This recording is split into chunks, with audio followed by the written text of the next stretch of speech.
आश्रम अमदा गुरु अमगा मागी मतुंग इनबा सेबोकसिंगा पुन्ना लेमिनरमी नोंगवदी गुरु अदुगी सेबोकसिंग अदुना गुरुदुगी मनाक्ता चंगलमी अदुगा मखोय तीर्थ जत्रा अमता चच्चगे हायरमी मदुना मखोयगी वाखल शांति फंगबदा मतेंग पांगनी हायनसु गुरुदा हायजरमी गुरु अदुनसु मागी सेबोक अदुना हायरिबा अदु याबिरमी तौबतबु महांगना मागी सेबोकसिंग अदुदा कारोट अखाबी अममम पिरमी अदुगा हायरक्लमी नुंगसिरबा आइगी सेबोकसा नखोयना चल्लुबा मफम खुदिंगमक्ता अइना नखोयदा पीरिबा कारोट अखाबी अदु पुगदबनी सेबोकसिंग अदुनसु गुरु अदुना हाइबा अदु यारमी असुमना सेबोकसिंग अदु तीर्थ जत्रा चलमी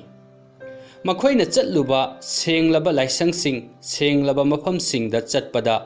मखोयगी गुरु अदुना पिरकपा कारोट अखाबी अदु अदुम पुदुना चलमी मतम खरा लैरगा मखोयगी खोंगचत अदु लोयरदुना आश्रम अदुदा अमुक हलक्लमी मतम अदुदा गुरु अदुना मखोयदा हायरकी नुंगसिरबा आइगी सेबोकसा हौजिक्ति नखोय तीर्थ जत्रा चलुरे असेंगबा मफम कया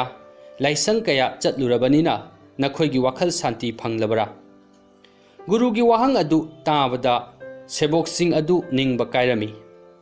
मखोयगी मतौ अदु उरदुना गुरु अदुना मागी सेबोकसिंग अदुदा मखोयना तीर्थ चटपदा पुरुरिबा कारोट अखाबी सिंग अदु इंजांग ओइना थोंदोकनबा हायरमी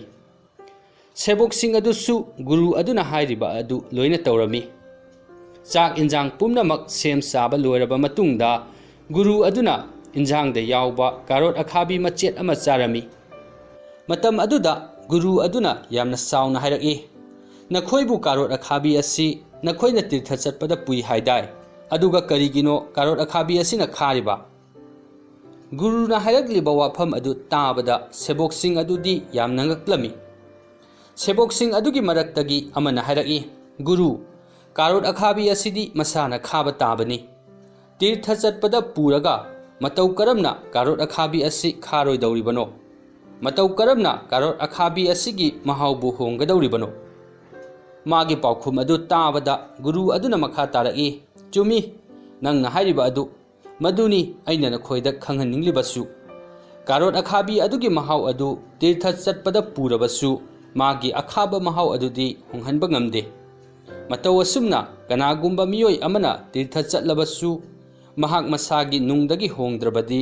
करिसु अहोंगबा लैरोय वाखल शांति करिसु फंगबा ngamloi असुमना गुरु अदुना मागी सेबोकसिंग अदुबु ज्ञान लौसिंग पिबिरमी।